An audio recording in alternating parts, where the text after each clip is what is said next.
Howdy, everyone, and welcome to the third episode of the New Legend Lounge. We're still in our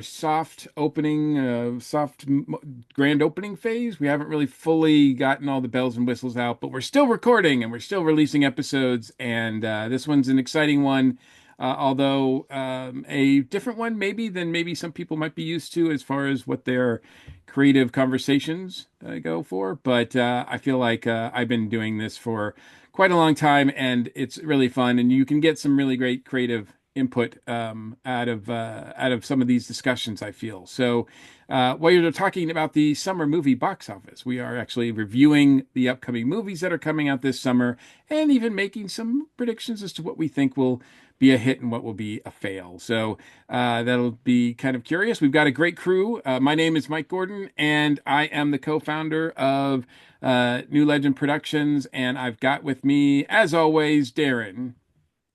Hi, everybody. I'm Darren Bush. I am sometimes known as the professor, and I am just following along in Mike's wake, trying to figure out what we're doing here. So, thank you, Mike, for having me back again.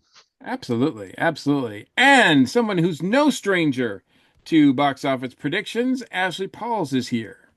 Thank you so much. I was so excited to get the invitation, and talking about the summer movie season has always been one of my favorite podcasting traditions in the past. So I don't think I've gotten any better or wiser at making predictions, but I enjoy making them anyway. It's fun to look at the field, right? And see Yes, yes. if you can even remotely get your finger on the pulse, I think. Well, we're glad to have you with us as well. Yeah, it's something that I definitely missed. It's something that we used to do on the Earth Station One podcast, and I've done it on almost every other social media site that I've been a part of for, well, 30 years or so, it feels like. And last but certainly not least, we have with us writer Van Allen Plexico. Van, good for you to join us. Thank you so much. I appreciate. I'm always happy to be involved with anything you're involved with, Mike. So it's really cool to be here and good to see Ashley and Darren too. So I'm ready to rock and roll. So like I said, like the movies have always been a big part of my life. And I don't think it's a coincidence that, the summer blockbuster is probably about just a little bit like old, like about as old as I am. uh, I don't remember a time when there wasn't a summer blockbuster. Let's put it that way. And of course, the biggest one of all, which was Star Wars, happened like when I was, what was I, nine, Here's 10? your version. Yeah, right. Um, and so it's always been something that I've looked forward to. I just thought that every summer, big movies came out. And it's always been kind of fun. It's always been exciting to see what's coming out and what's being produced out there. And as I got older, it's always kind of interesting to see sort of what is a hit and what's not a hit, and what looks like, there are things that you feel like this is a home run automatically, and yet, when it comes up to the plate, it actually is a big failure. Mike Faber used to say on Earth Station One, we will end up with egg on our face Hmm. quite frequently. Because and a lot of times what you're excited about is not what everybody else on the planet, it seems like, is excited about. Mm-hmm. Yeah. So that is another part of this as well. But what about you, Ashley? What about summer movies, as far as your growing up and your relationship with them? Yeah, I always have fond memories. Summer movie season is a really nostalgic time for me. I would say I didn't really start getting into film more until college, but some of my best memories with my friends are like getting tickets for opening day for like the Avengers and then standing in line because you couldn't reserve seats back at that time. So you just have to get there early if you wanted to get a good seat. And I'm sure my friends were always a little annoyed with me, but it's like we got to get there a couple hours ahead of time so we can get good seats. But I just love the camaraderie of seeing other fans in line. People would dress up in costumes. That's something I haven't seen as much of in our post-COVID world, going to the theaters, people going on opening night and wearing costumes, which is something I miss a little bit. And there's always just that, I think, that special summer movie magic feeling, just like it's hot outside, you're going to the theater, and there's all these big, amazing things on the big screen. So even though I feel like a lot has changed again and now with the rise of streaming and kind of COVID changing people's theater going habits, I still feel that spark whenever summer movie season rolls around, and I'm excited to kind of see which of the movies will catch fire and get popular and what ones will kind of surprisingly fail. So it seems like there's always some surprises each summer. Absolutely. Absolutely. Van, what about you? What's your relationship with the movies in the summer? Well, you and I think, are apparently exactly the same age. I think we knew that already. And so, yeah, being 9 years old and seeing Star Wars in the theater the three times that summer really kind of set the bar. I was telling somebody the other day, the funniest thing is there were people in my second grade class that had gone to see Jaws. And I'm like, how are you seeing Jaws in I 1975? know. It's like- They were like, yeah, shark movie, cool. And I'm just like, so I didn't see it till like high school. But anyway, but yeah, just Star Wars started. And then, yeah, ever since then, it's been, something to look forward to, and something that, getting the novelizations for a long time was a big deal too, and the photo novels and all the various, and the soundtrack albums and Yes. all the associated things that go along with it has always been a fun thing. So yeah, I love it very much. Hmm. Darren, what about you? I remember watching Star Wars in the theater in 1977, first run. I was the perfect age to buy lots of those toys. I remember vividly the children all like trying to get Dad to take us to go see Raiders of the Lost Ark when it came out. And he's like, "Yeah, all right, I'll take you to go see that." And then we saw it 4 times in the theater that summer. That's cool. Right? It's like he was hooked. I remember that was one of the few times where he went, "Okay, this is actually a good movie. I'll take you kids back if you want." We were all like, It's like, do you want to go? Raiders of the Lost Ark, popcorn. That's with not that. always the case when you take kids to the movies they want to see, right? Yes, yeah, exactly.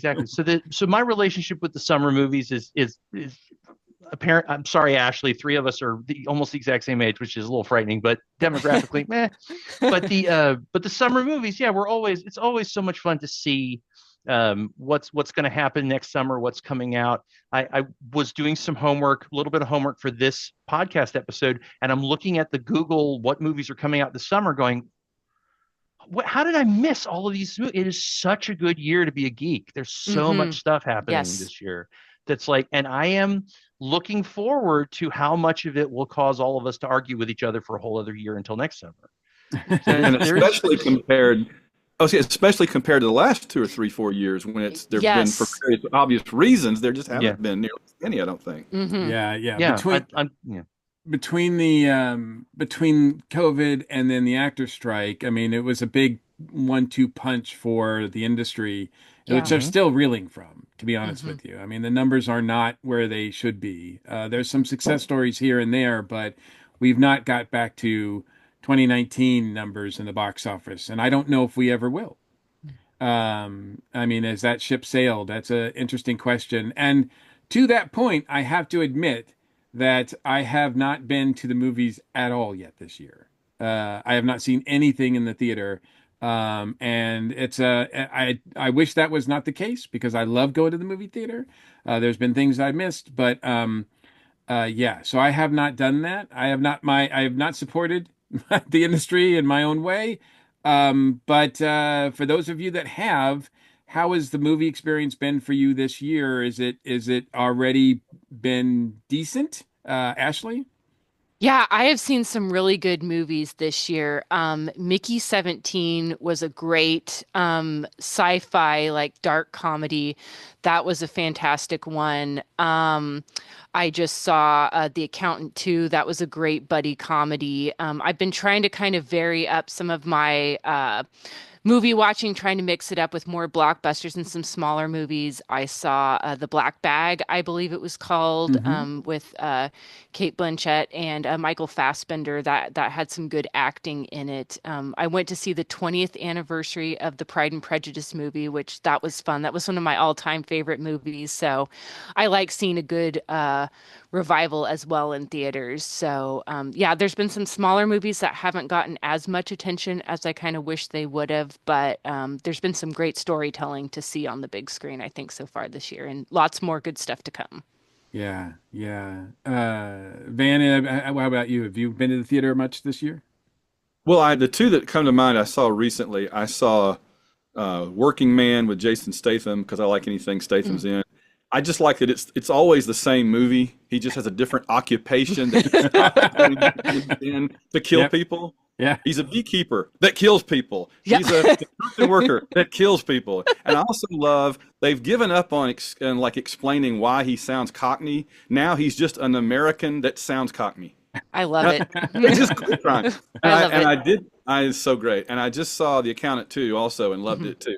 I like that the first one was this sort of almost little indie movie, and the second one is totally like Lethal Weapon 5. You know what I mean? It's like it's totally going the franchise, big budget, slick. Yes. Yeah. It doesn't seem it's the same characters, but it doesn't seem like that first movie. It's way Yeah. more. I reviewed it by saying it's basically Lethal Weapon if both actors were who's in Lethal Weapon? Mel Gibson. Mel and Danny. Yeah, I said if both characters were played by Mel Gibson, that's The Accountant too. Gotcha. Man, from the ads, I was getting a sort of Rain Man meets Assassins vibe, but It is. That's true too, but then they swing into action and it's suddenly Yes. And there's some good comedic beats too. So it kind of feels like a good summer movie kickoff in a way, even though it came out in April. It's a very fun popcorn kind of action movie. 100%. Darren, what about you? I don't go to the theater anymore unless there's a very good reason, which I should say I am going to be in the theater next weekend by an amazing coincidence. But generally speaking, I wait until I wait till I can watch them at home.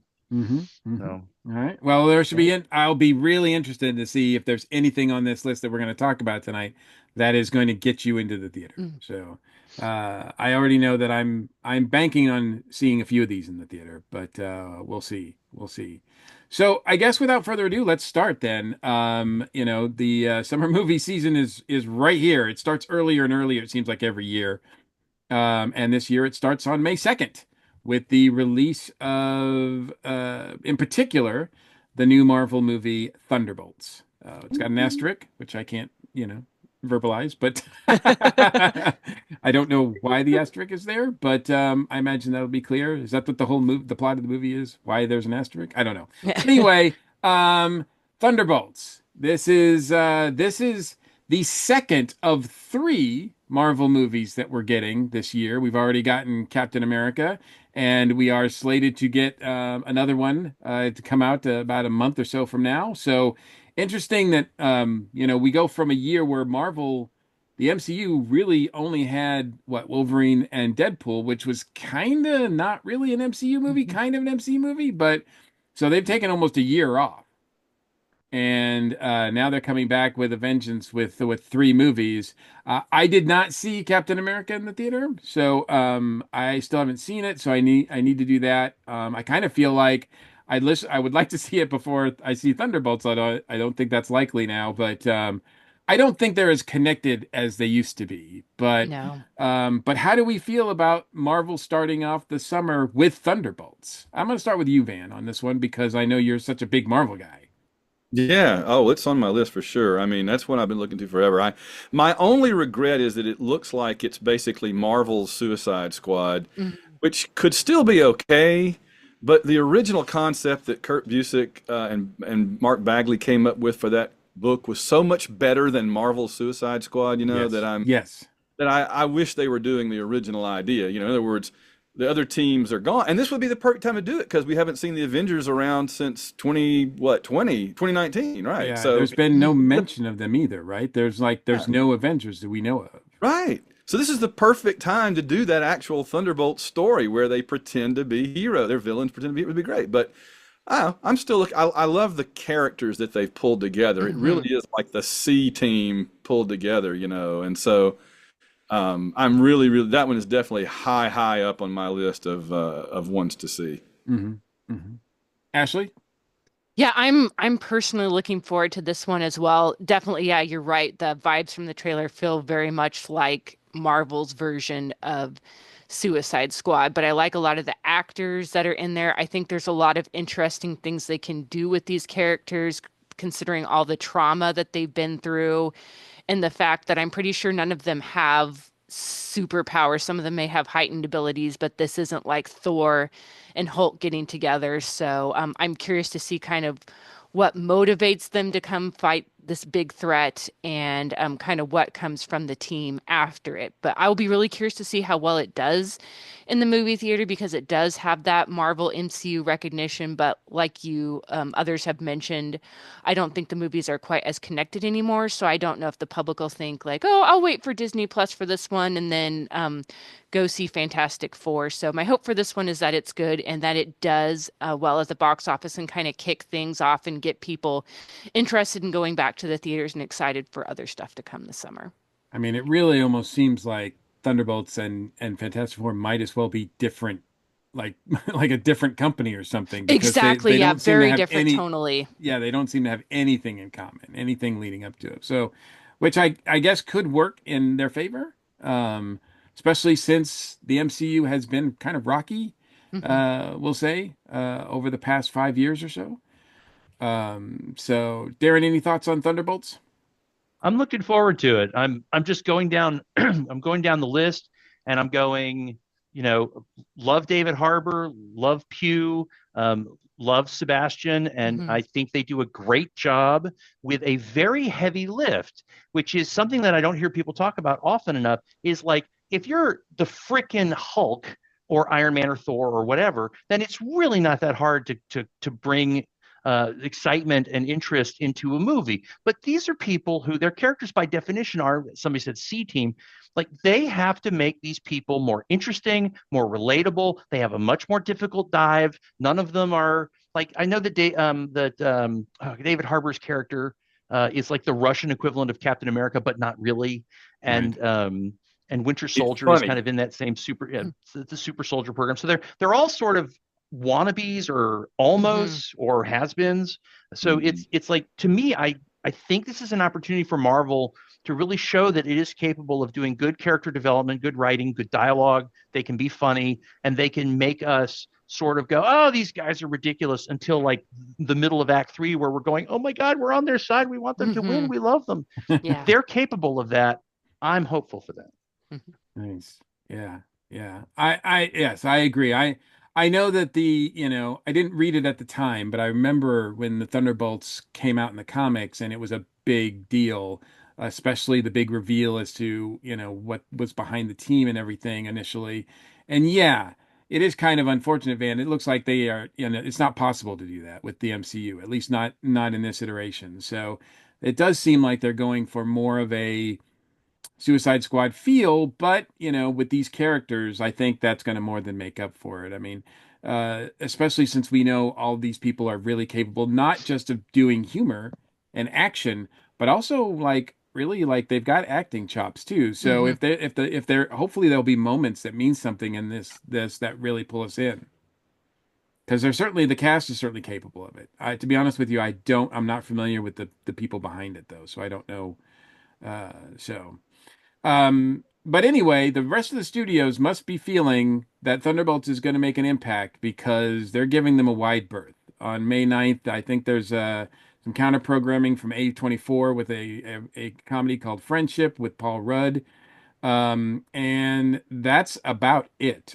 Like it seems like, the next big movie even May 16th, we don't have much except for Final Destination Bloodlines, which is always I guess a winner in terms of horror, which we always have to consider. There seems like there's Hmm. always a horror movie that kind of breaks out and makes the top 10. Yes. And this looks like the most recent one. It looks like it's the final movie from actor Tony Todd. So, in honor of him, it would be cool to see that as well. And then at the end of May, we get a double whammy, going head to head. It seems like we've got Mission Impossible: The Final Reckoning going up against Lilo and Stitch, which is a quote unquote live action version. I put that in quotes because, yeah, one of the characters, yeah, not so much live action. I was gonna say those movies do attract exactly the same demographic. Yeah, it's oddly, isn't that weird? So Darren, since you brought it up, what do you think of these movies or this matchup? The Mission Impossible and Lilo and Stitch. Yeah. Oh gosh, pass. Next person. No, I am. Um, I am not a fan of the Mission Impossible movies. And I honestly, now my daughter will be very offended to hear me say this in public, but uh, the Lilo and Stitch movies, the original animated one, kind of made me go, "Oh, okay, all right, yeah, okay, all right," but it didn't like light a fire like some of the other Disney animation. And we're gonna get to a couple of animated movies later in this discussion, I hope, and you will see that I will get excited about animated features. But this one just didn't light a fire, and it brings up a couple of larger points here, which were every time you talk about summer blockbusters, you have to kind of deal with this. One of them is the big bag of money problem. So if I understand correctly, this is the eighth Mission Impossible movie, and I'm I like, believe so, yeah. okay, And all it's right, and supposed to be the last one, at least as far supposed as to Tom be, Cruise Supposed goes. to be. supposed to be. I have to say that the fact that they've gotten to the eighth movie is interesting. I mean, that's an achievement. Somebody thinks they're profitable, so okay, all right. And Tom Cruise is certainly talented and is willing to further his career in not just with action movies. So that will be interesting. I have no idea how that's going to go. The Lilo and Stitch live action is a completely different problem because I am one of those people who's going, Disney, write new stories. Stop redoing stories we've already seen. Like the live action stuff is interesting technically, but I'm like, and we'll get to this again too later in the discussion. Is why would I watch a movie I've already? Why would I pay money to watch a movie I've already watched? Hmm. Hmm. I'm not sure. I'm not sure what their thought process is there. If only they weren't making money, but they were. At This, least most well, of yeah, until recently. That's true. yeah. Disney, which had a strong comeback year last year as the box office, Disney was over the moon with Deadpool and Wolverine, as well as uh, Elemental 2, right? That came out last year. No, what's the one that came out last year? Inside Out too, I Inside Out think. 2. Thank you. Inside Out 2.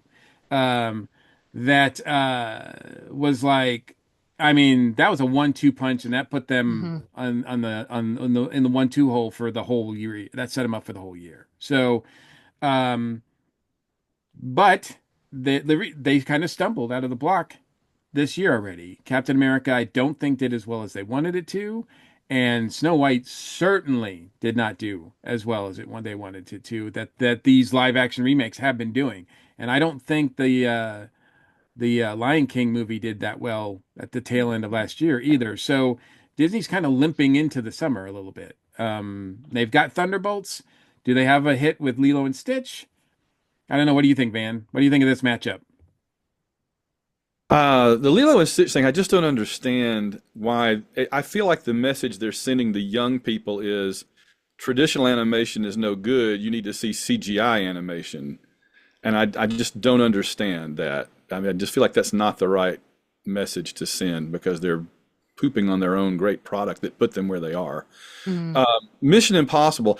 I don't know who is a big Mission. I don't like. I know a lot of Star Wars fans, right? I know a lot of Marvel fans. I don't know people that are like big Mission Impossible fans because it's basically just Tom Cruise and a couple of guys doing stuff occasionally. But that said, I went back and rewatched the whole series last summer up through the new one last year, or when the Hmm. one part one of this, and they're uneven, but they are increasingly spectacular. And I really feel like the last two or three of them have been what James Bond movies used to be in a large. Hmm. So they've kind of filled that gap that the James Bond movies vacated by doing one movie every like 8 years. So, I mean, you can crap on Tom Cruise all you want. He deserves it in some ways. But, I mean, he has provided us with spectacular action Hmm. adventures, spy type movies when Eon was not. So give him credit for that. And so I'm looking forward to it. It's not like in my top three or four, but I'm going to go see it and I'll enjoy it, I'm sure. Yeah, I mean, it's a spectacle. I think that's what we got, Yeah. certainly from the last one. So I think premium IMAX screens are important to Hmm. this franchise and to get those people there to see that. Last time I think he got kind of blindsided by Barbenheimer. I believe Yeah, was taking yeah. up the both of those movies were such a, you know, it was such a weird thing that happened, a great thing that happened, I think, but I think it cost him because people were still buzzing about those two movies when Hmm. Mission Impossible came out, and therefore he couldn't get as many screens as he's wanted, and so I think it kind of didn't hit that hard. Also, I think I don't know if it's just because he's getting older, but the stunts don't seem as spectacular that he's doing. That he's risking his life to put to do. So, um, but I feel like yeah, I'm a big Mission Impossible guy from the TV show, but to me, the movies never really use that concept to what I was satisfied with. They just seem like they are action-oriented movies, which is fine, for what they are, I think. And so I think this one will do okay. Lilo and Stitch, I'm not sure. Lilo and Stitch could be huge because even though that movie when it originally came out, people saw it, but they were just like, "Oh, that's okay. That's a Disney movie." But Stitch has gone on to be one of the most popular characters at Hmm. Disney. Like if you go to Disney, you'll see Stitch everywhere. Yes. So much merch. Yeah. So I don't know. I get the feeling that this one might do okay as far as, and we're talking about summer movies and the family taking the family to something. And I think one of the things that unfortunately we deal with that we see a lot is that families like to go to something that they know is going to be a sure thing Mm. on a lot of levels. And seeing a movie that's already been made and it's going to be a pretty much a shot for shot remake is like, well, we know that's a sure thing. So let's go see it. So that's how we end up in May. June 6th, we've got a couple of releases. We've got Ballerina, which is a sort of side chapter in the John Wick saga with Ana de Armas being involved, the main character in that one. We've also got a horror movie with Al Pacino and Dan Stevens called The Ritual. Um, and even though I'm positive this will not do anything box office wise, I'm really curious to see The Phoenician Scheme. Mm. That is a movie that I am definitely keeping my eye on. Again, it's a Wes Anderson movie. I don't expect it to make more than, oh, I don't know, $10 million at the box office.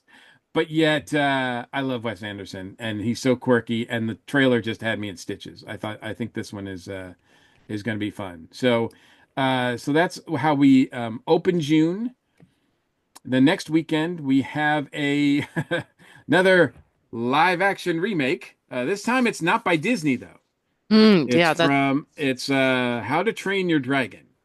Mm. I have not seen any of these movies, but I've heard really, really strong things about them, and it is a hole in my viewing experience, I know. But the remake does not excite me to see it by itself. But I understand that this is exactly like what it pretends to be, which is a shot-for-shot remake with live actors, CG dragons and whatnot. So, but it has a chance to do what the original couldn't, which is to win the box office. Ashley, how do you feel about that?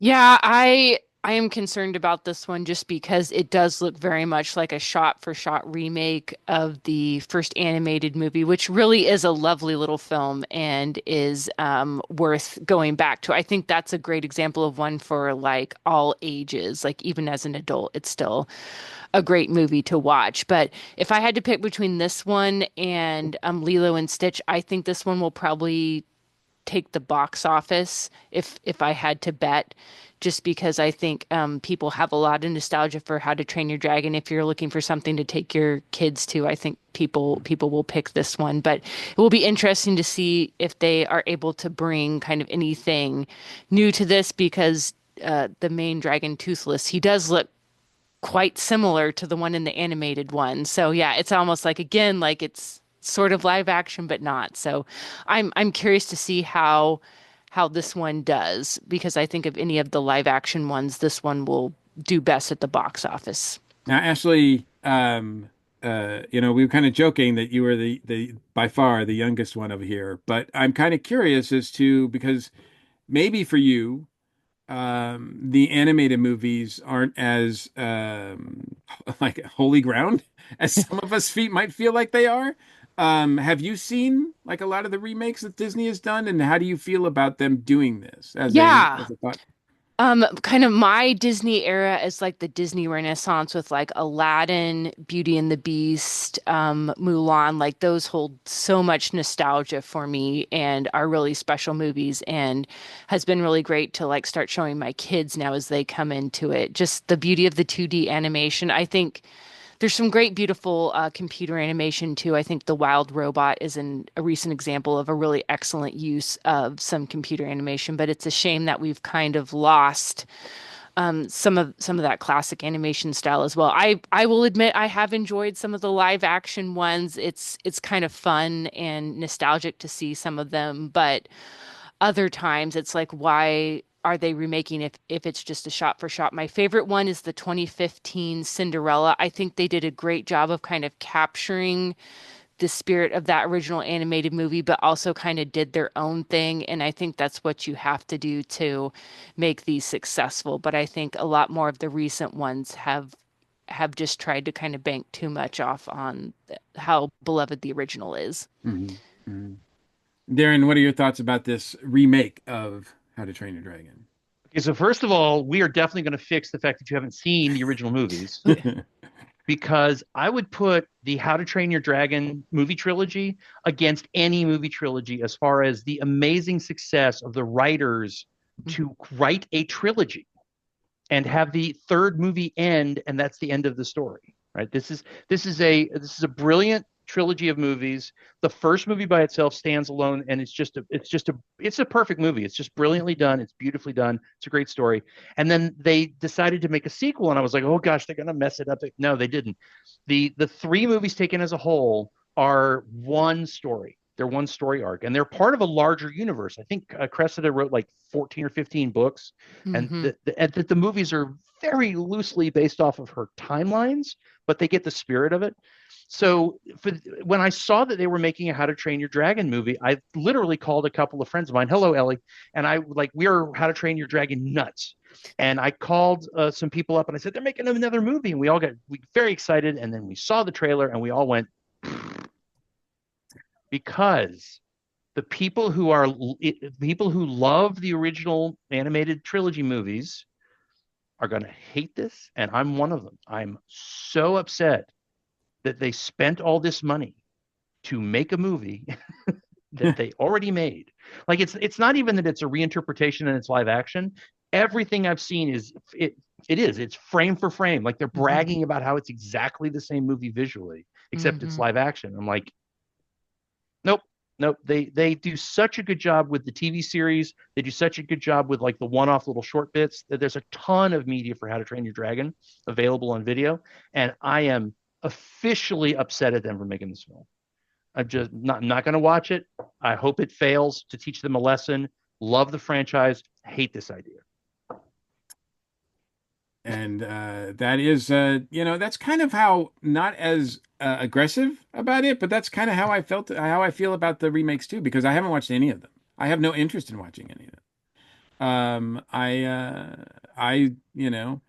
uh, like the I like the animated ones, and I don't think there's anything wrong with them. I'm not opposed to remakes in general, but these just seem to be cash grabs.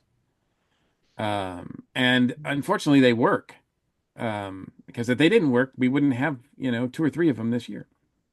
Van, any thoughts on How to Train Your Dragon? I have kids, so I have seen them. They're okay.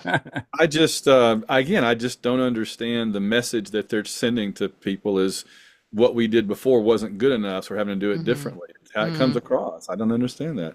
But no, I'll be seeing ballerina. I won't be seeing Train. There is some counter programming that weekend as well. Materialistic comedic Hmm. romance Hmm. with Mr. Fantastic, Captain America, and Spider Woman. Or sorry, Madam Web. Yeah, Yeah. Yeah. So, if you wanted that matchup, you've got it. Um, says here on June 15th, Indiana Jones and Last Crusade will be re-released for a short time, so that's pretty Oh. cool. And now we'll take you Mhm. back to new movies. June 20th, there's an interesting dynamic going on between two movies, one of which is a long-awaited sequel, which is 28 years later, a horror thriller, as well as a new original movie by Pixar called Elio. Hmm. Van, any one of these interest you at all? No, I'll save time. Absolutely, absolutely. I understand. I understand. I'm always interested in Pixar bringing something Hmm. original to the table. So Mhm. I'm going to support this as much as I can. Going to see this for sure. Because in this summer, I mean, the way that things are, the way that things studios work these days, it's all about remakes and prequels and sequels and everything, spin-offs and everything like that. So rare to see original programming, especially now on the big screen. So I think and I haven't done my due diligence in terms of supporting new movies, original movies when they come out, but um, uh, I try to, and I have support, and I'm always try to support Pixar because I think they are a fantastic company, and like I said, I hope this is another winner for them. Although, since it's an unknown factor, it's obviously under the radar, I think. Hmm. Darren, any thoughts on either one of these? Oh yeah, I'm a huge Pixar fan. I'm definitely looking forward to just everything they do. I am behind on movies in general, so Pixar recently released a series, which off the top of my head I can't remember the name of it, but that looked like a very interesting idea because they told the same story from 8 different points of view, which I'm intrigued by that. So Cool. anytime Pixar says they've got a new movie come out that has nothing to do with any of their previous movies, because I don't believe the Pixar theory. I'm always excited to see who they've let step up. One of the things that's so amazing about Pixar is if you pay attention to their executive producers, directors, co-directors, their writers, you'll see them take names from down here and slowly move them up. Hmm. The current generation of executive producers of these films are people that used to be like production assistants or That's animators cool. or those sorts of things. They promote from within, which means that they pass on the lessons.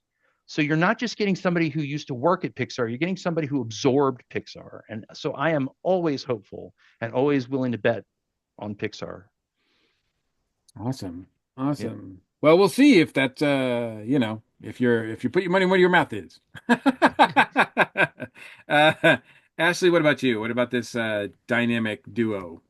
Yeah, horror movies, I kind of prefer to watch at home where I can be snuggling with my cat's Pichinshu with the light on. So I've been trying to slowly like dip my toes into that genre, but n not always quite up to going to the theater, but I would like to take my daughter to see the Pixar movie. She is starting to develop an interest in going to the movies, and since that's something that's so near and dear to my geeky heart, it's really special to be able to take her to the movies. So I think that one could be a fun one for us to go and do together. Absolutely. Absolutely. I must say, I think the last time I was in the theater, which was, I think, to see Nosferatu last year, late last year, they did have a trailer or teaser for 28 years later. And I have to say, I do think that the theater was kind of buzzing for it. Yeah. So I don't, you know, none of you guys have really mentioned it as being a thing, but is this a movie that nobody really asked for that just is coming out that I've heard already has a sequel greenlit. I don't know if that's going to be 28 decades. I don't know what they like how they go further. 29 years later. 28 movies later. Yeah, something like that. But I mean, the first two were kind of an underground success, I think. Sort of, I don't know if you want to call them cult classics, but they sort of introduced the idea that zombies could run, I think, Hmm. at least on a major scale. So I don't know. We'll see how they do. We'll see how it does. And then the following weekend, at the end of June, we have a movie that I think Van is going to be most interested in, which is Brad Pitt and Javier Bardem in F1. Van, Yeah. how big a deal is this for you?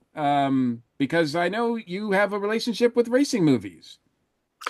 Yeah, Alan J. Porter and I did a whole series on our Formula One and IndyCar open wheel podcast there for a while, reviewing every racing movie we could find, and we scraped down to the bottom because there's some bad racing movies out there. I mean, there's sort of the Thor and Baron Zemo. God, my brain doesn't work anymore. But Hmm. there's that one that's Rush? like at the Rush at the top, and then there's like Grand Prix with James Garner, and there's Ford versus Ferrari, and that's kind of the trinity of good racing movies. And then from there, it really drops off down to that Stallone movie at the bottom that was just awful, and where they couldn't get, it was so bad they couldn't get any racing association to even be part of it, so they just made up their own racing league. It was so funny. But this one is basically a 2 hour advertisement for Formula One, the actual thing. I mean, Formula One made this movie. Lewis Hamilton's executive producer. It's, they filmed it during the races. It's actual races from Formula One, so. And then Brad Pitt to me just seems like the perfect, like, old retired driver to come back, and I think it's perfectly cast. They got the young, I don't know if he's African American or he's black. That's kind of the Lewis Hamilton young character to kind of be Hmm. the protege, and so the two of them together going to have that old guy, young guy, kind of Captain America, Hawkeye kind of little. So I'm really looking forward to this movie a lot. I think it's going to look spectacular, and they put a lot of money into it, so I'm really excited about it. Yeah, this one is, and it's done by the guy who did Top Gun Maverick, Hmm. which Great similarly action. they had very great action and in shot, like in camera stuff that looked amazing on the big screen. Hmm. So I think, as far as the movies that we've talked about so far, it almost feels like if there's any movie that needs to be seen on a big screen to really appreciate it, F1 might be that movie. Yeah, can't So wait. is that how you feel, Ashley? Yeah, this is going to be definitely an IMAX one for me. While I'm not as familiar with racing as the sport, I absolutely loved Ford versus Ferrari. It was one of my favorite movies in the year that it came out, and just I love like the tension and the quality of acting you can get from that. I agree. Brad Pitt, I think, is a great choice. He'll bring some good acting chops to this, and I think it'll have some really great kind of in-your-face camera work. So, I'm really looking forward to this one, and especially seeing it on as big a screen as I possibly can. Mhm. Darren, what about you? This one's not on my radar. Okay. And that's fair. I think to Van's point, it's really amazing to me that it seems like racing should be inherently a thing that movies can do really, really well. And yet there's a lot of great baseball movies, there's a lot of great boxing movies, not a lot of great racing movies. And it's like I don't understand why, because it seems like it's made for that kind of Hmm. drama and excitement, adrenaline, and yet we don't get them that often. So it'll be cool to see if this one actually, I was gonna say hits the home run, but that's a different. Crosses the finish line. There you How's go. that? There How's you that? go. Oh, Hey, Yay. I was gonna say this movie is the one where the cars are allowed to turn to the left and to the right. That's that one, Van. that's correct. That That is is Okay. correct. correct. All Yeah, yeah. right. Oh, to see some of the locations that F1 has the races at is going to be really spectacular, Yeah. I Oh, think. Monaco. Just imagine Yes. Monaco on Monaco IMAX. on an IMAX screen. Mm. I mean, that sells it right there for me. All right. So then we have July, and July's a big one. July's probably the biggest month of the summer. And it starts with the big guys themselves, the dinosaurs. It starts with Jurassic World Rebirth, another another another Jurassic movie. This one with Scarlett Johansson leading an all-star cast. I've seen the trailer for this one. It looks like it's a little bit smaller in terms of its scope, in terms of its story that it's telling. Hmm. And maybe that's a good thing because, look, it doesn't matter whether these are good or not because they'll still make a bunch of money. The last one made a lot of money and it was not great. So do we care? Jurassic World Rebirth, Darren? I've been a dinosaur kid since I was 6 or 7 years old. I was one of those kids that had dinosaurs when I was a little kid, knew all the dinosaurs. That little kid in the Jeep going, well, then there's this other guy. That was me, right? I relate to that. I've been a fan of the Jurassic Park novel since before the movies were even a glint in Spielberg's eye. So when the first Jurassic Park movie came out, I was one of those people that was like, okay, like I literally bought tickets on the way out after watching the first one. The dinosaurs on the big screen is always a hit. The little kid inside of me is always thrilled. I love watching those movies. They are an experience. It would be nice if like the other stuff that happened in the movie was also good, but hit or miss. Yeah, I'm also curious to see, like, when I heard that Scarlett Johansson was cast, I was like, oh, that's interesting. And then I saw the trailer and I went, that's not who I thought she was going to be in this movie. I'm really interested to see what she will do with this. I'm really interested to see what if she can pull that off. Van, any thoughts on Jurassic World as a That's franchise or in this particular chapter? that's it. It's just the absolute definition of the type of movie I wait to see at home. I'm sure I'll enjoy it for a couple of hours on a Saturday morning before I mow the grass or something, but I'm not going to go spend money to see dinosaurs chase people around again for like the seventh time. So it's fine. That's fair. I mean, it is, yeah, that is pretty much the plot. Oh, Ashley, what about you? Yeah, the last one I was a little disappointed in just how it was handled and the scope it was kind of aiming for and what it actually achieved. But, I'll admit, the promise of seeing dinosaurs on the big screen always gets me. And as a big time Bridgerton fan, when I saw that Jonathan Bailey was going to be in this, I was like, well, Jonathan Bailey and dinosaurs, what more could I ask for than a bucket of popcorn? So yeah, I will be going to see this. Well, like I said, it should be a good Gareth Edwards, I believe, is Oh, directing this interesting one. choice. So yeah, so I think it's his. So we'll see if that makes a difference in this go around. So, but it starts off July, and then the week after that, we get hit with. I'm going to go on a limb here and say might be the most anticipated movie of the year. Mhm. Um, and that is James Gunn's Superman. Uh, I feel like I'm just going to say it right here. I know we'll do our predictions and everything later, but I think this is Superman's summer to lose. Yeah. I really feel like I know that there's some other things at play, kids' movies and all that, taking the family to see Lilo and Stitch or How to Train Your Dragon. That can really add up in terms of the box office. But I feel like if a Superman movie can't be the number one movie, then I don't know if I want that Superman movie to be like I just that's what I want. I want Hmm. Superman, especially one that a character that's portrayed as I would hope that Superman would always be portrayed as a man as a character of hope and strength and doing the right thing and going back to that sort of basic good versus evil kind of thing. I've gotten mixed messages. The trailers look fun. Certainly, crypto has taken over the marketing campaign Yeah. for this movie, which is I maybe could be a good thing or not. Nathan Fillion's hairstyle has also gotten a lot of comments. People who don't know the comics have I've seen them. They're confused. They're wondering why there's so many bad guys in this one. Um, so there is some confusion out there, whether it's too comic booky, I don't know, but we'll have to see. But I like what I see so far, and like I said, I think Superman is the one to Yeah, nice. to Are beat are this. people expecting James Gunn to not make a James Gunn movie? I mean, well, to that point, Van, yes and no. I want James Gunn to make a really fun and an amazing movie. But I also don't want Peacekeeper. I don't want Mm-hmm. Suicide Squad. I don't Mm-hmm. want like that tone.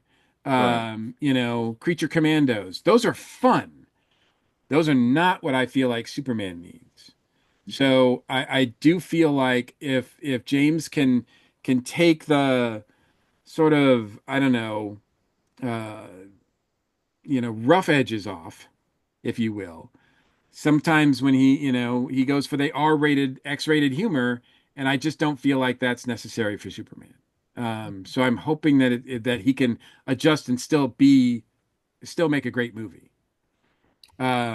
But Van, how do you feel about Superman and what you've seen so far? Do you think this one has legs? Well, not being a DC guy, other than the property that they still haven't made, Legion of Superheroes. Going into the before the there's basically BT and AT for me. Before the trailer, I was like, oh, they did another Superman movie. Oh, jeez. Oh, God. And then I saw the trailer and I said, Crypto.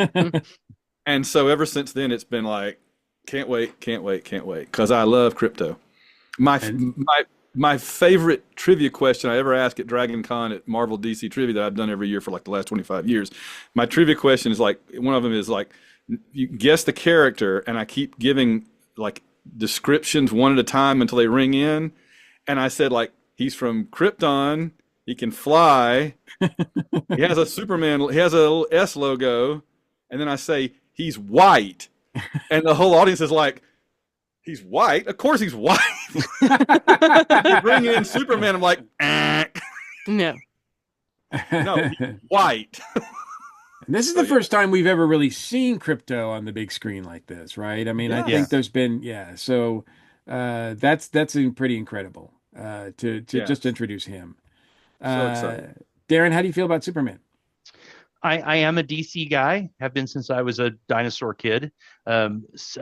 Superman was my second favorite comic book hero of all time, for many reasons we don't have time to get into right now. But I have been really excited by some of the Superman movies and really disappointed by some of the Superman movies.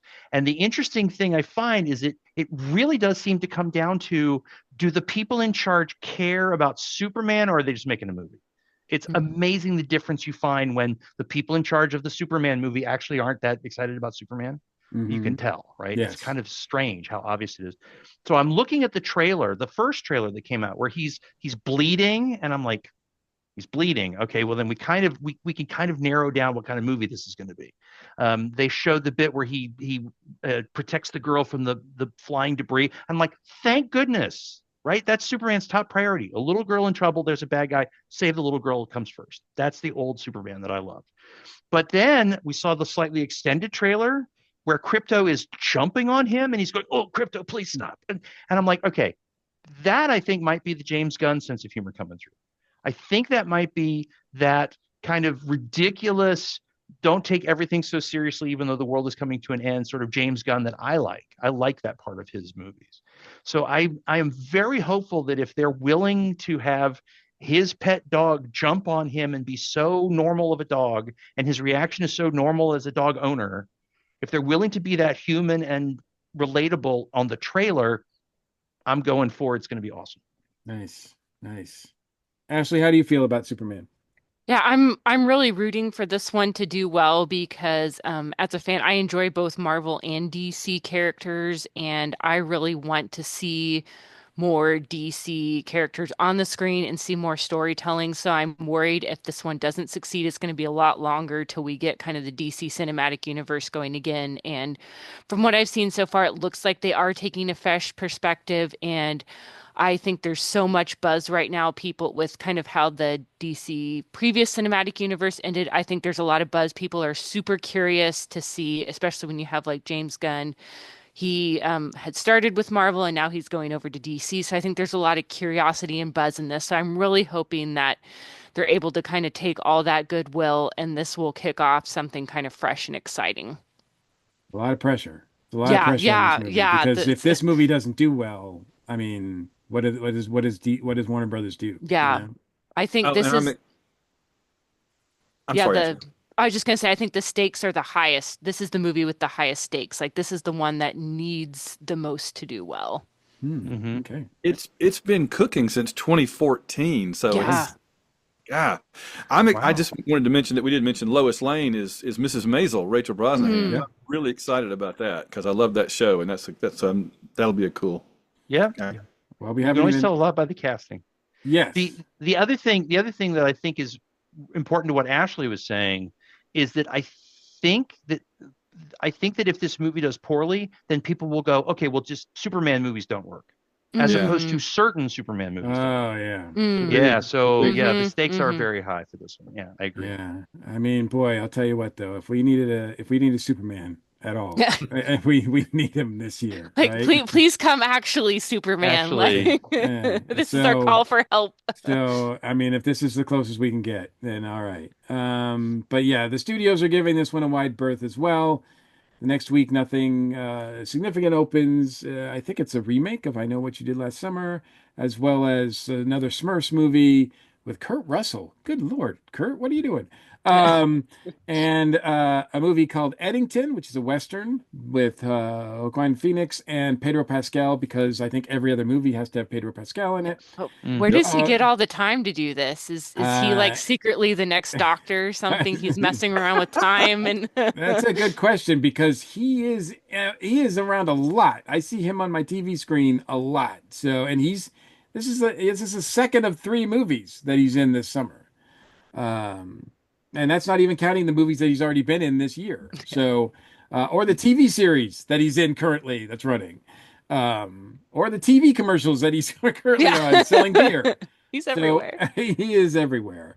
Um, could people be burnt out of Pedro Pascal before we Hmm. even get to July 25th, which is Marvel's big movie, The Fantastic Four, First Steps, Fantastic Four finally coming on to the big screen, finally coming home to Marvel, finally coming into the MCU. We'll see how that works out. Um, Van, I see you. Tell me your thoughts. Praying to Galactus that this will be the one finally. Hmm. This is it. Fourth Oh, time, the charm. we've endured well Or fifth if you fifth count the time, the charm. Foreman. Yeah. Oh, I was Foreman, hoping it was yeah, four. Roger.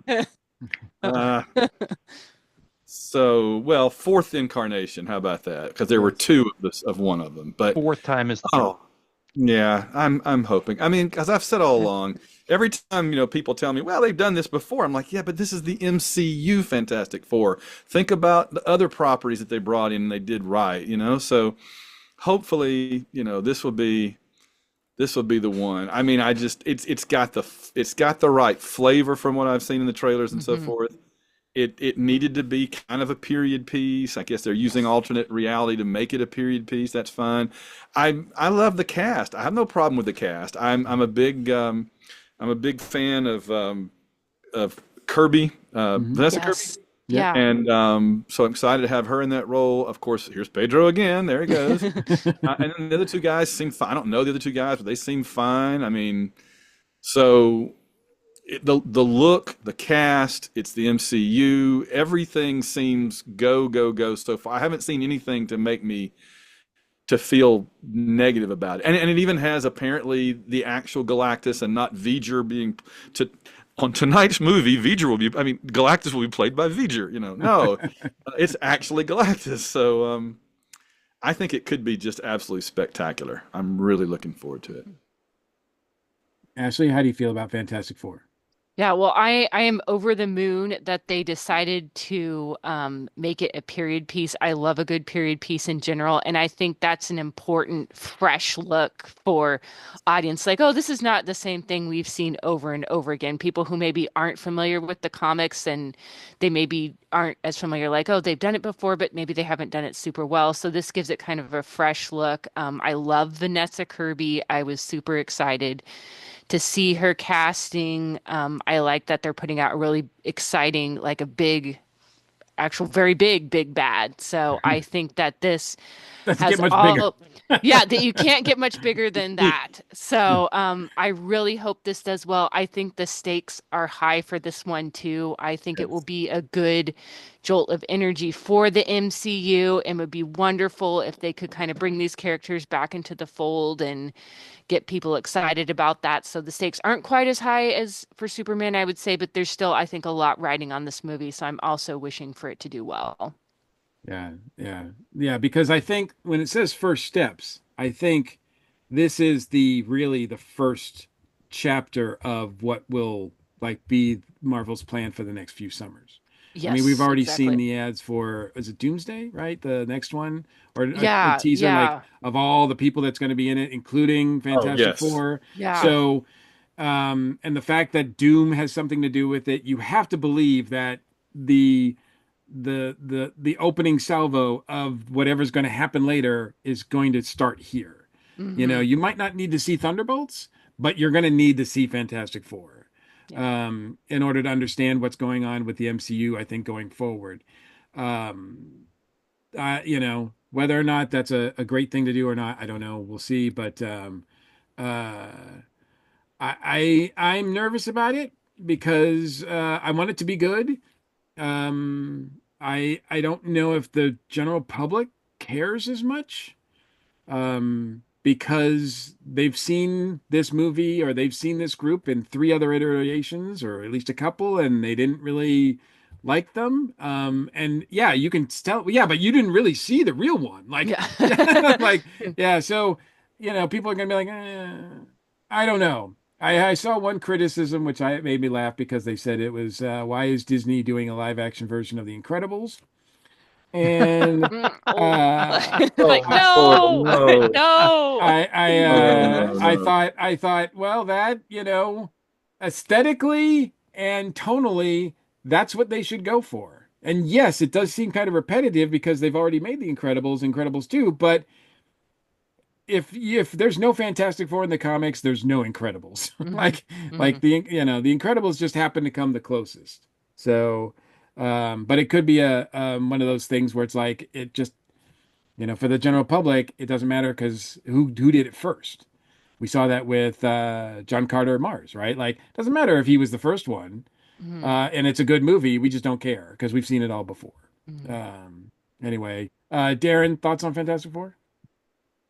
This is a an old problem with contracts and studios and everything. And the I think the general audience is kind of like, guys, go away. Like we don't care about your little squabbles over your little toys, right? Just right. So I'm concerned that the general audience will go and will not come.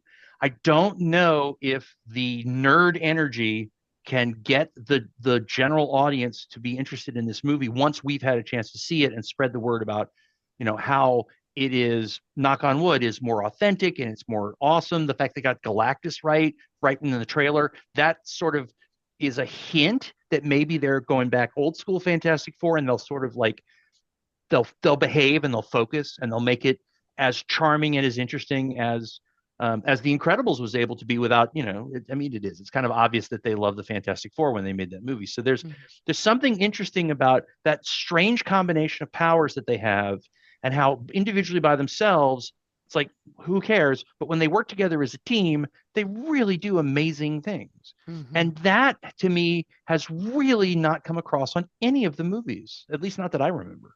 And that's kind of sad because that to me that's the whole point. They act like family, they are friends, some of them literally are family. And if this movie can get back to why we cared about the Fantastic Four all those decades when it first appeared in the comic books, then yeah, it might be successful. But I'm like, we got to convince the general audience to come back again. Hmm. Yeah, I don't know if there's that's the what makes this interesting, I think, is because there's no clear home runs. And everything seems to be like, well, if this happens, then yes, that'd be great.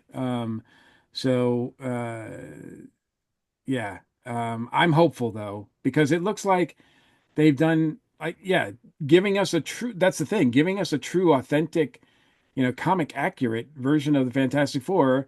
They can do that, but does it still sell? and that's a big question. Uh, Typically, just so you know, period pieces don't win box office. Mhm. So that's why if you're like, you see all these things saying this needs to be a period piece, this should only be done if it's a period piece, this should only be done. Reason why they're not done that way is because the data is not out there to suggest that that's a good idea box office wise. But for the first Captain America, it worked okay. So I hopefully, think that, yeah, I think that could be the exception that proves the rule Hmm. there. Sure. Yeah, but also Um, it's interesting to think that we've seen a lot of television format period pieces, even by Marvel, that have been well received and successful. So it's that's like right. there's something about there's something about the 2 hour format that doesn't Mm. seem to work as well, which I don't know. It's a mystery. Interesting. But if you have 9 or 10 hours to do a period piece, yeah. people sort of are okay Hmm. with it. Yeah, Yeah. it's one of those weird things. I've always put I've always put this out there that women action heroes do really well on TV. They have for the longest time, whether it was Xena or Dark Angel or anything like that. But on the box office, they don't do well at Yeah. all. And that's a weird thing. But Hmm. I'm just going to quickly go through August because August has got some not so big releases, and it kind of finishes out the summer. None of these movies are really expected to do like huge bank because it's very rare that a movie coming out in August can contend box office wise with something that comes out in, May, June, or July. But nevertheless, August 1st, we have The Bad Guys 2 and Naked Gun, which is a remake comedy with Liam Neeson as not Frank Drebin, but I think Frank Drebin's son, if I'm not Son. mistaken. Hmm. Yeah, Hmm. son of Drebin. We also have a kind of sequel as well, Freakier Friday, with Jamie Lee Curtis and Lindsay Lohan. There's a comedy drama with Scarlett Johansson, My Mother's Wedding. I don't know anything about this movie. I don't know anything about this movie except that it's a couple things and it's got people buzzing. No, it's listed here as a horror mystery thriller called Weapons, has Josh Brolin, Benedict Wong, Julie Gardner is in it. I don't know anything else about it, but the buzz on this movie is pretty incredible. So I don't know what to make of that. I sort of like going into some of these movies blind. So Hmm. I don't typically love to watch trailers, but for the big ones, I can't help myself. Yeah, I know. We've also got Nobody 2 with Bob Odenkirk coming out, as well as Sydney Sweeney's got a drama western action. It says action comedy crime drama western. 'Cause I that's a mean, lot of genres there. that's Mhm. she's Uh, swinging for the fences here. with Uh, superheroes. we've also got Jude Law and Anna de Armas and Vanessa Kirby in a movie called Eden, which is a thriller, which I'm sure is one that people are just going to wait till it's on Netflix. And last but certainly not least, we have a movie, a remake of The Toxic Avenger with Kevin Bacon and Elijah Wood and Peter Dinklage. I mean, yeah, there it is, folks. That's the way you end your summer movie season. Uh, anything about the thoughts of this list in general? If there's anything that I missed, or if there's any trend that you see, or something that's interesting about this summer in particular, Van? Two quick things. One, I'm really excited for Nobody 2 because Nobody was like one of those sleeper, awesome, Hmm. great movies on video, about which maybe I'll say more later. And then I just want to add that right after the summer movie season ends, so I just want to just step over the border for just 1 second. You've got Downton Abbey, the grand finale, Spinal Tap 2, and The Long Walk from Stephen King all hitting on the same day, the week after Labor Day. Why do they push all those into September, Hmm. man? Put those in Good question. August. My gosh. Yeah, yeah. Huge, huge. That's a good question. Yeah, I thought that the new Predator movie was going to be out this summer, but it looks like it's not going to be out. But I did Mm. see a release for that. I'm excited for that one too. I definitely would have uh, been trying to catch that this summer, but yeah, Yeah. Darren, any thoughts about the summer as a whole? As a whole, it when I went to Google and searched, summer movies 2025, just it was overwhelming. Overwhelming. I had missed Zootopia 2. I haven't been able to confirm that that's a real thing. I'm sitting here going, wait a minute, hold on. Is this an AI generated fever dream or is this a real movie? I don't think Um, I don't think that's hitting this summer. don't think that's hitting this summer. Okay, it came up on the list, so maybe it is one of those AI generated fakes, which unfortunately has become a thing. The Mhm. um the this summer's movies, the ones that we've actually talked about that you've verified, very excited for a lot of this stuff. I'm really glad that the DC Cinematic Universe and the MCU are both still chugging along. They're trying to get the magic back. I'm very excited for all of that and hopeful. I'm looking forward to seeing just all of these wonderful stories that can be told with the new technology doesn't automatically make for a good movie, but boy, when you've got a good storyteller driving, Mm. the CG tools and toys, it can be very exciting and interesting. So yeah, just I'm looking forward to these movies. Yeah, that I think I skipped over it, but I think one of the movies that's coming out this year also is Karate Kid Legends, which I think Mm. would be Yeah. a big deal in terms of nostalgia for people. And it's got Jackie Chan in it. Hmm. That can't be a bad thing. Ashley, what about you? What's your thoughts of this summer?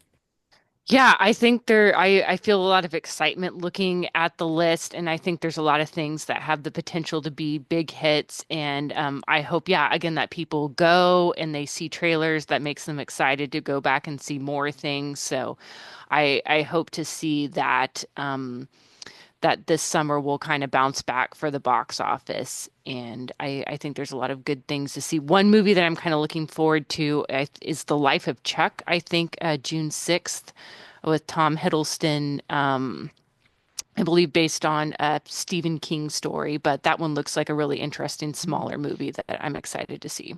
Yeah. There's always going to be something that's going to sneak in that Yes, we didn't yeah. even mention that's going to make an impact, I think. It's hard to predict what that one will be, but yeah, I certainly have seen that happen year after year after Mhm. year, where we talk about these big movies and then something just comes in and out of nowhere, just lightning in a bottle, boom. Uh, but all right, so let's talk about now that we've gone over the summer, let's real quick talk about our predictions for how we feel like things are going to go. I've already said that I feel like the top grossing movie is going to be Superman. As and I know that there's a lot going against it. I do.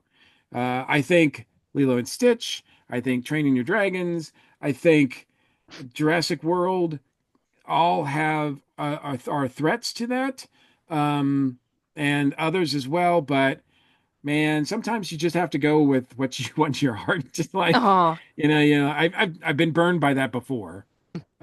Thanks, last Indiana Jones movie. I'm sorry. Thanks, last three Indiana Jones movies. Just kidding. uh, but I really feel like, man, if we could just get a great Superman movie this year, wouldn't, I mean, it's not going to make up for some of the crap that we've been dealing with, but at least like it'll help, right? A little bit band-aid on things. Darren, what about you? What do you think is going to be your top grossing movie? Or what do you think is I going to was be the top grossing? I was going to say Superman. I think, and Ashley hit on this earlier. I think we want a good Superman movie for more reasons than just the DCU. So yeah, I'm looking forward to even if it's subconscious for people to go, yeah, I'm excited for this. And also, I think James Gunn can pull it off. So I'm betting on James. Ashley, what about you? yeah, I had a hard time picking between Superman and Fantastic Four, but I think I'm going to go with Fantastic Four, Ooh. just because I think people will be curious and setting up like the next stage of the MCU. So I could be totally wrong about that, but I'm going to put my money on Fantastic Four. Ah, it's a bold move. Yeah, because I, yeah, I just don't know if I believe in the Fantastic Four enough to put it like in the top there, but I think it belongs in the number four spot. Oh, there you go. Yeah, and I could totally be wrong, It but just, I'm gonna the take number a four spot. risk and The four spot seems to be like made for Fantastic Four, right? yes, yes. But anyway, Van, what about you? I think 10 years ago, Fantastic Four would have been easily the number one movie because I think the MCU was at a point then, after Mm-hmm. Guardians of the Galaxy and before we got to Infinity War, where I think that if you said MCU Fantastic Four, people would have lined up down the Mm-hmm. street. Mm-hmm. I think it's really, really close. I wrestled with it, but here's what I came up with. I said, if all of these movies are as good as they can be, I mean, clearly at least one or two are going to be bad and going to be flops, whatever, but let's just say all the top 5 or 6 contenders for biggest movie of the year, if they are all as good as they can be, then Superman should be the winner. Mm. It's going to take Superman failing some way.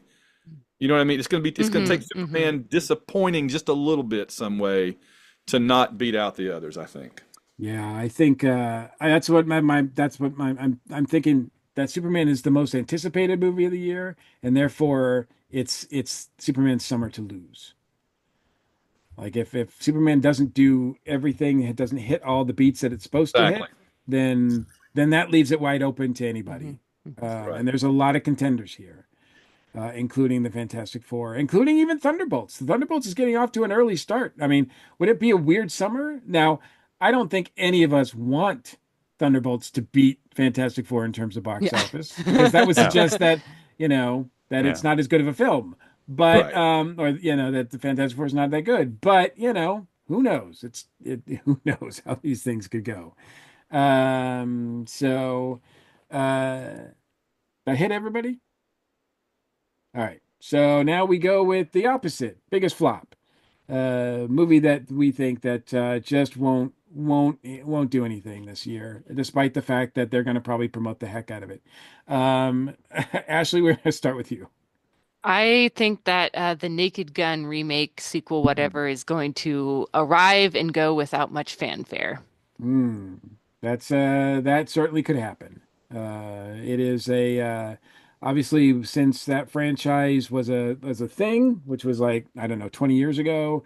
The original creators of that have gone on to they're not involved with this at all, from what I understand.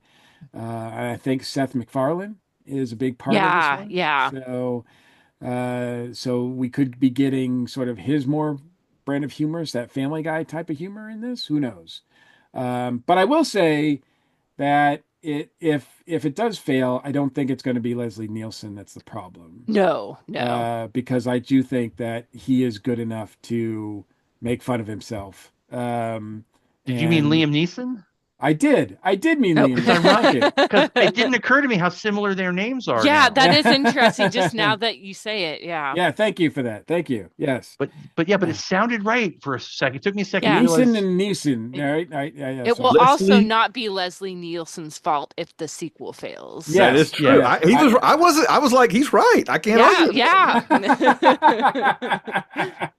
Leslie Nielsen in Taken 4. Yeah. Yeah, exactly. That would be awesome. It would actually. I possess a certain sort of skills here. Yeah. Van, what have we at you for our biggest flop? I was going to say Lilo and Stitch until just because of reasons we talked about that who wants to. But then you guys reminded me that every time I go to Disney, it is Stitch-O-Rama. And I hadn't even seen that movie until last year. So I always just saw the little action figures and stuffed animals and thought, okay, it's that little alien guy, whatever. I don't know. But I think you're right. I think there's enough people that have bought in between the cartoons and then all the merchandise. I hate myself for saying this, but I think it's going to be Thunderbolts because I think it's going to do okay. I think it's going to do Captain America 4, Ant-Man 3 kind of numbers, which are not terrible, No. but people seem to think every Marvel movie after Endgame should do $1.5 billion. I don't know why they think that, but they seem to. And so I think Thunderbolts will come out. It'll do modestly okay, and people will be like, "Oh, another MCU failure." So that's what I think now. Even though I think it'll be good. Well, and that's going to be a true test too, because if these movies are good, um, and they don't do well, I think that's, I've never been a big fan of the term box office or superhero fatigue, Right.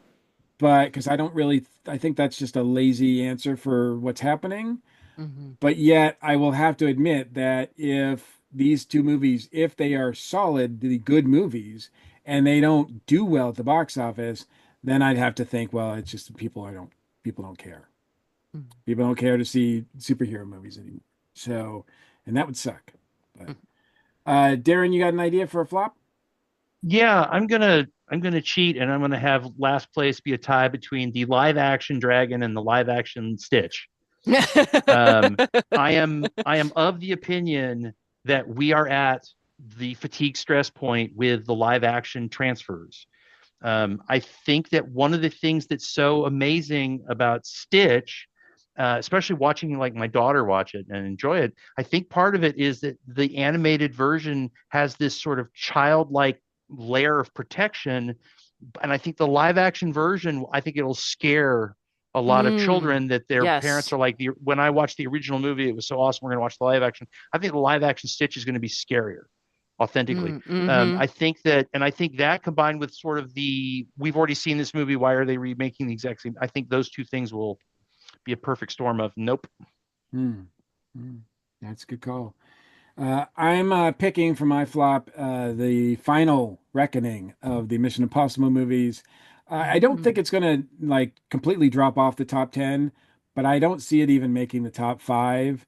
I just don't feel anything regarding this franchise. And it just feels like, people can just watch it at home. I just don't know if there's going to be anything that's going to be compelling people to go see this in the theater. And the last one I think did okay, but since it ended on a cliffhanger, kind of literally, uh, that that people are just going to be like, you know what, I could just watch them back to back. I don't know how many people watched the first part because they were just like, I don't want to just see the first part until the second part's out, et cetera, et cetera. So I don't know. I just think that this is not. I think in terms of if we've got any movie stars left in the world, obviously Tom Cruise is one of them, but I think the other one is Brad Pitt, and I think Brad Pitt beats Tom Cruise this summer. Wow. So, uh, so yeah, that's a prediction. Hmm. Biggest surprise hit, something that you think Bill might be flowing on the radar that's going to do much better than people predict. Ashley? Yeah, I'm gonna go. Speaking with Brad Pitt, I'm gonna go with Formula One. I think that this one is going to be really well reviewed and get some good buzz. And I don't think it probably can't pass some of the heavy hitters like Superman or Fantastic Four, but I think it will do well. And I know it's one that I'm personally really looking forward to. It'll do And well internationally too. It's going to do well Yes, yes. world. yes, yeah, oh yeah, absolutely, probably, yeah, much better because it's getting there, Van, right? Formula One in the Yeah. States, it's getting No, there, but it's not. thanks to the Netflix show, yeah, people are watching it. But it's the last 10 years, it's grown exponentially in the United States for sure. Mhm, mhm. So it's a good timing for this movie. They quit emphasizing the racing and started emphasizing really good looking rich guys in a soap opera, and that brought in a bigger audience than the racing did, honestly. Well, I've noticed that, the movie poster for F1 is not a car. No, it's it. There That you They, go. they It's they know what sells. it's Oh, good Brad call. Pitt. It's Brad Pitt. They just looking there like Brad Pitt can look. So Uh, I haven't seen any of the advertising. I haven't seen any of the advertisement for this movie, but please tell me there's a pit stop pun in there. it's not that kind of movie there. Uh, Yeah.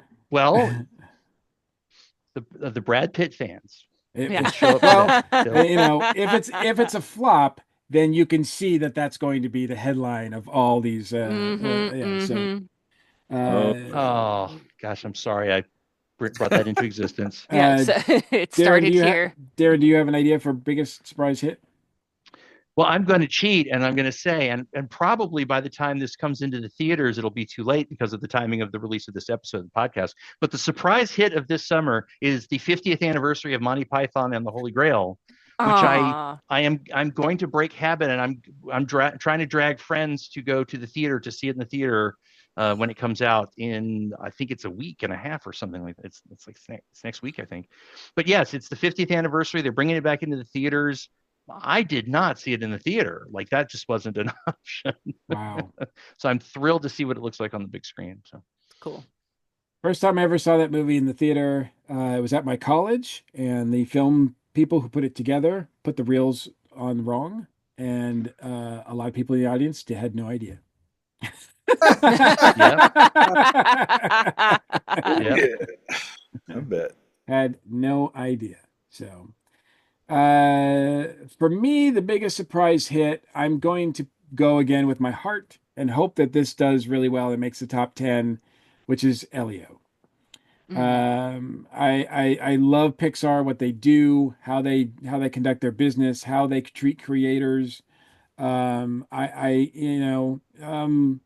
everything that happens with Disney and some of the dark clouds that go along with that creatively, it never feels like Pixar is part of those issues. Although this last few years of them concentrating on sequels than original material has got me kind of concerned. But so whenever they do something original, I'm hoping they can still knock it out of the park. And so I'm hoping that and they're going into science fiction, which is a good thing. It was a fun thing for me too. Mm. So, Would you like my surprise hit? what's that? Oh, Would you did like I? my surprise? Absolutely. Sorry, I didn't. I thought. No, it's fine. It's tough. The problem for me picking the biggest surprise of this summer is that most of these movies would not be surprises if they were hits, That's Mm. true. Hmm. right? Yeah. There's not a lot there that you go, oh, but the one that I think I'll just say could do a lot better than maybe people think is Nobody 2, Mm. Mhm. just because when it came out in the theater originally, nobody saw it. No pun intended, but intend the pun, right, Mike? So I That's do right. intend. It's hard. It was Okie dokie. scarcely seen, but I have a feeling it's going to be one of those movies, kind of like what happened with Austin Powers, where nobody sees the first movie in the theater, but it's so on Netflix and whatever for years that by the time the second one comes out, people are like, oh, I liked that when I saw it at home. I'll go see the sequel, right? So I feel like this could be one of those where the second one gets a big boost up from the first one, Yeah, and because I the think first that one would, was great. and I think that'll be right in line with because I think the people who make it are the ones who do the John Wick movies, right? So I think that's what happened with John Wick. I think the first one Yeah, came out and it was kind of like, Hmm. then everybody started talking about it and seeing it like online and seeing it on streaming services and everything. And then by the time the second one came out, that one did better. Third yeah. one, boom, boom. So so I definitely think that's possible. Certainly with for it to do better than the first one. If that's all you're hoping for, then that's a good that works, right? Hmm. Yeah. That's reason enough to do it. All right, so now we're going to end with the three that we're personally looking forward to the most. So the three movies that will definitely bring us into the theater this year that we will support and hopefully not be disappointed by. Ashley, we're going to start with you. Yeah, well, I am looking forward to Thunderbolts. I hope that it's kind of a breath of fresh air. I'm excited to see those actors, those characters working together. Formula One, which I already mentioned, I'm really looking forward to that one. And then optimistically, really excited for Fantastic Four and Marvel. If you do Vanessa Kirby dirty, I will never forgive you. So just putting that out there. Okay, the gauntlet has been thrown. Take that, Disney. Van, what about you? Am very much in agreement with Ashley. It's Fantastic Four: First Steps. That's my number one most anticipated movie of the whole year. Can't wait. Formula One or F1, I think they're just calling it, for sure is right up there too. And then I agree Thunderbolt, but there's another one I'm going to bump instead, and we haven't even mentioned that one at all tonight because it's a re-release. But Kingdom of Heaven, 20th anniversary, Mm. one night only, May 14th, in theaters all over the country, and it's the director's cut, which is 45 minutes longer than that travesty that was shown in the theater. this is a masterpiece. I saw the original on the back of an airplane seat, flying to Singapore in 2005, and I thought, well, that was a forgettable movie. And then I read, this is the movie most improved by the director's cut. So I Hmm. went and got the Blu-ray of it and watched it, and it is my number four favorite movie of all time. It is Cool. absolutely a masterpiece. From Ridley Scott. It is a wonderful. Everybody in the world is in it. The cast is incredible, and it's wonderful. And yeah, May 14th, one night only. Every day I check Fandango to see what Mm-hmm. theater in this within 100-mile radius I'm going to be driving to see it. But, yeah, That's Kingdom cool. of Heaven director's cut. Can't wait. That's awesome. I love it, the fact that that's one thing that we are full of in the summer is re-releases. Hmm. Whether they're Fathom events or local theaters doing like little festivals or whatever. I love that. It's a great time to see. Yeah, I strongly encourage people, don't just see the new stuff. Even though yes, you can stream just about everything, something about seeing it on the big screen. Hmm. And I want to encourage people to go and see, support their movie theaters, support especially their local movie theaters, because they need it. They are. If you ever been to the theater often this year, or lately, you'll know that they need help. Hmm. So, but it's okay because every one of these movies is coming out is going to have a marketable popcorn bucket that you can Yes. buy and spend a lot of money on and have fun with. Yeah. Mm. It's true, Darren. It's true. They're all I, going to have popcorn buckets. I know, but it's yeah. Our audience knows what I'm reacting to. Okay, anyway, Yeah. Moving on. we'll Darren, edit this part out. What are the three movies you're most looking forward to? I don't. I really think that my answer is going to be based on if I'm going to go to the theater and take advantage of the big sound and the big screen, it's going to be the obvious three. It's going to be the dinosaurs and it's going to be the superheroes. I want to see Crypto on the big screen. I want to see Galactus on the big screen and dinosaurs. So that is the part of the list that makes me go, if I have a nice setup at home on purpose, but if I'm going to go to the theater and I'm going to go to all that effort and pay that much for popcorn, then yeah, I want to see the stuff that makes sense on the big screen. For instance, like we didn't talk about, I don't think the Predator movie's coming out in the summer, but when it does, that's another one that makes me go, yeah, explosions and monsters and predator fight. Yeah, I want to take advantage of the big screen to have that entertainment. I will also say really quickly, I want to add as a Atlanta convention programming kind of a guy, we are starting to talk about like why don't we every once in a while rent out a movie theater and do a panel about the movie right before we watch the movie in the theater? Like this, like Cool. I'm finding out, and I feel like an idiot for having not researched this before, but I'm finding out that it's not terribly expensive and it isn't terribly complicated. So I'm thinking, all right, so if we're going to do like Dragon Con kind of programming, why not get in there and get with Phantom events and the local movie theater and help them out and have a panel and a movie in the theater. So that's That's that's cool. you guys have kind of revitalized my energy around. Oh, wait a minute, hold on, that's not a terrible idea. I think So, the idea of making going to the movies an event is supported. It should be supported in any case, no matter mhm. how ludicrous it seems like it is. Not that your idea is ludicrous, Oh, they all but are. They all are. It's okay. um, for me, the three movies I'm most looking forward to, I think Superman is like the one, of course, that I can't not see, and I'm so hoping that it is. It's a lot. I know my expectations are high on it, but damn it, if you can't put high expectations on Superman, I don't know who you could put them on. Sure. Um, also, I'm selecting the Phoenician Scheme, which again is the new Wes Anderson movie with Scarlett Johansson, Tom Hanks, Benicio del Toro. Like it's got his usual suspects as well as a lot of other people too, but I really, really appreciate his filmmaking, and I sort of like what I've seen on this one. So, not exactly, it doesn't scream see it on the big screen, but see it on the big screen. It's a nice night out. And last but not least, I'm going to pick something that I mentioned, but I don't know much about. But just the buzz on it has got me intrigued, and that is the August release of Weapons, a horror mystery thriller with Josh Brolin. I kind of want to stay ignorant about it until it comes out because I'd kind of like to just go and do a movie blind and see if it can blow me Yeah. away.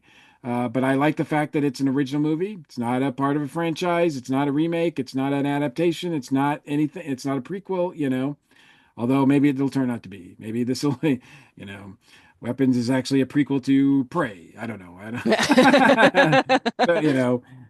But, in any case, I'm kind of curious about it. It's Warner Brothers, so it's not completely underground. It's not an A24 or anything like that. But yeah, so those are the three that I'm looking forward to. Obviously, we want to hear from everybody out there who's listening and paying attention to see what they feel.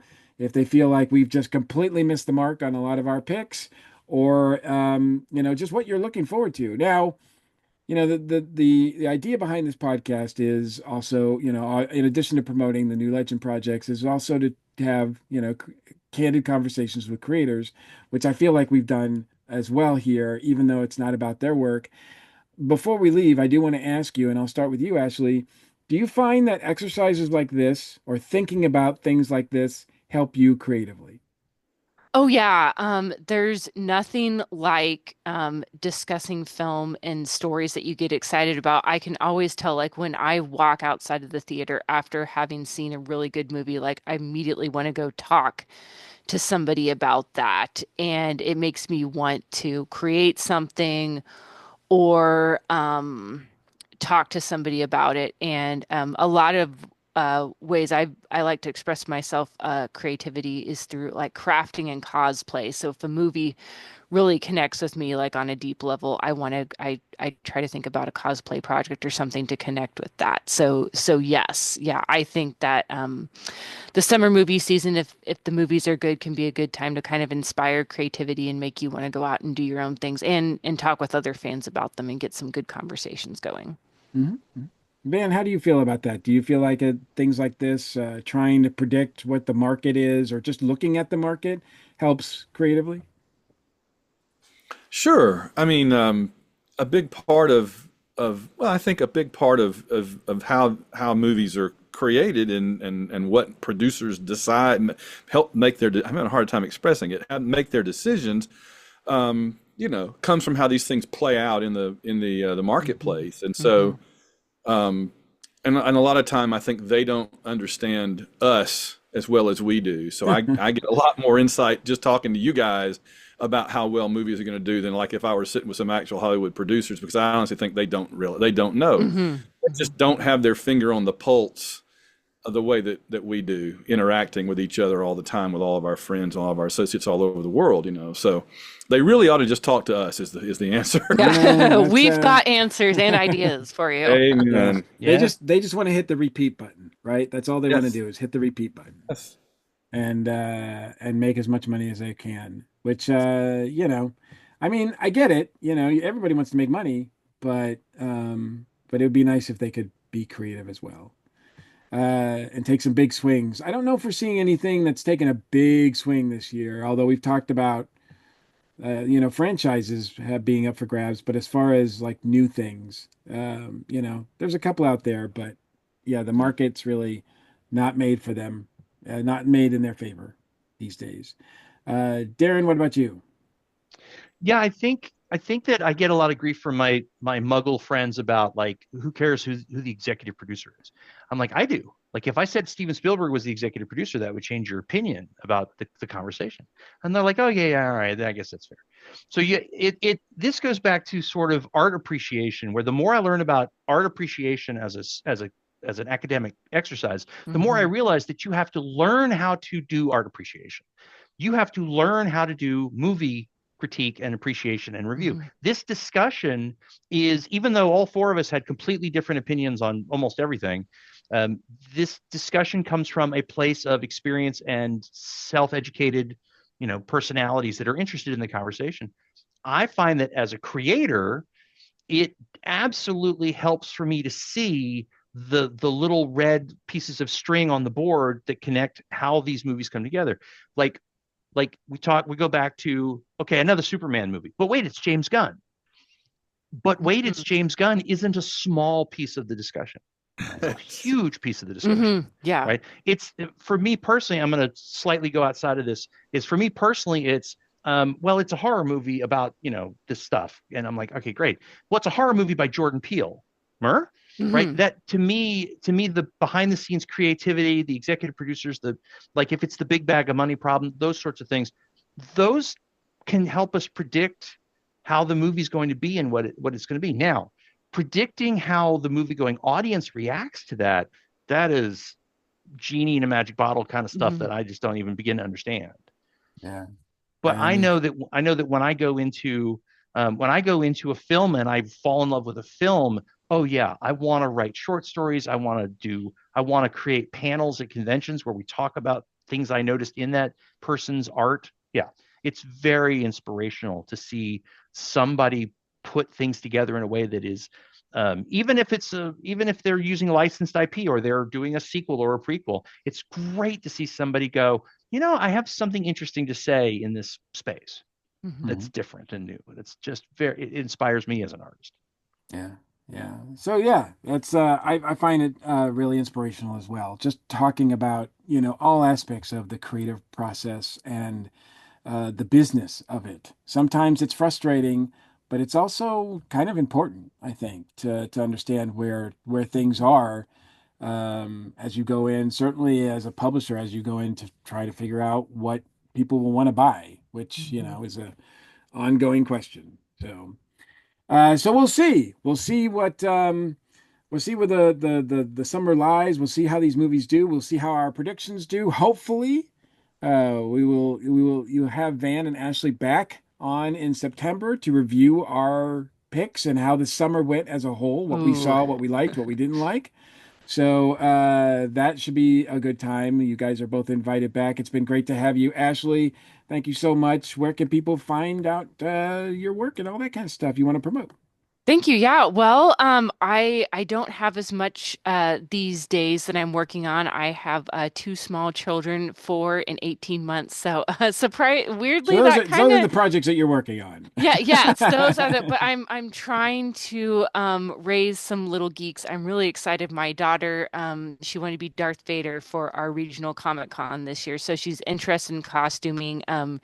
She's getting interested in movies, and I'm impressed by how she can sit through movies. She watched the original Star Wars and she really loved it. So that's been something really special to me. And so this was wonderful. Thank you so much for inviting me to podcast back. I really enjoyed this and would like to get going with some creative projects and maybe start blogging again with movie reviews and kind of get back in the swing of things. So talking to people who are also excited about movies makes me excited and kind of get some of that creative spark back. So thank you very much for the opportunity. Absolutely, absolutely. Always welcome. And as are you, Van. I thank you for your time, and it's been great talking with you, man.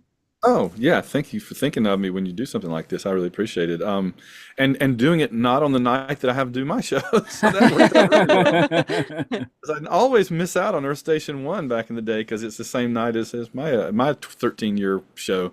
But for purposes here, you can find me. I do the White Rocket podcast, general conversation about sci-fi and comics and books and movies and stuff. And then there's the White Rocket Babylon 5 review podcast, which, believe it or not, Andy Fix and I have been doing now. This is our 5th year doing that show. It's just Wow. crazy. Wow. Yeah, That's and cool. we've covered That the is, that entire is, I show. was going to say that's about as long as Babylon 5 was on air.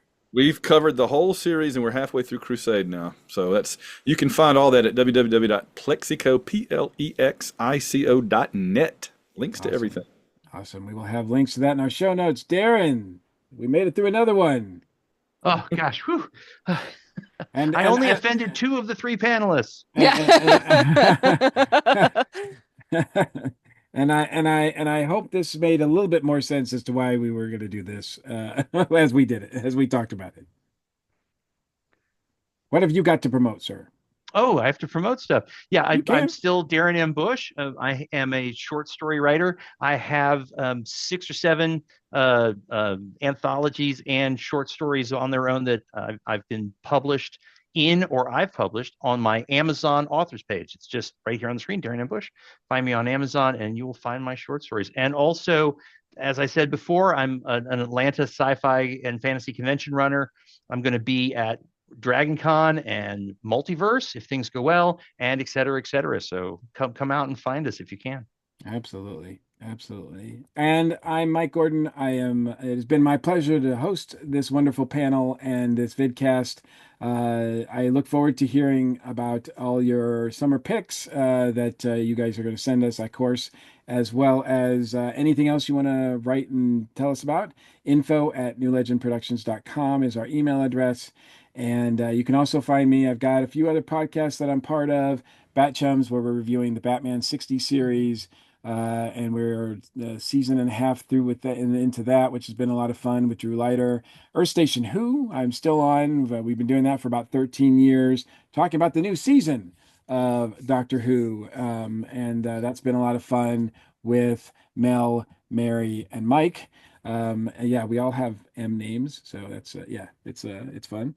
But that's a great time. And the Dragon Con report. Speaking of Dragon Con, Darren, I will be hosting a new episode of that this week, and we are prepping, and it's amazing how fast that's going to get here. So Dragon Con will be here before we know it, and the summer will be over before we know it. So Yep. so enjoy it while you can. We really appreciate your time and listening and watching us. And we hope to see you for the next episode of the New Legend Lounge. And Take don't care. forget, this is if you can leave us a comment when you see one of these movies, let us know where you saw it and let us know what you thought. Absolutely. That's a good idea. Good idea. Thank you. All right. And with that, we will see you next time. Good night.